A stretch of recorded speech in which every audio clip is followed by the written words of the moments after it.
3D printing spinning top versus DIY spinning top. Which one is better? Let's find out. Let's make 3D printed spinning top first. Send design to the printer and start printing.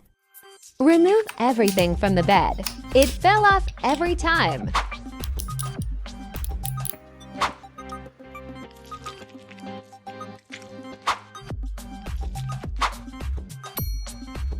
Let's make DIY.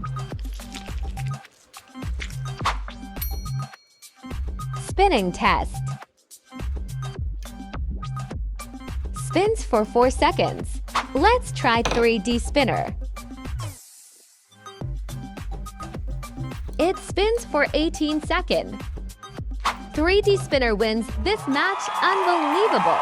Let me know what should I print next and subscribe.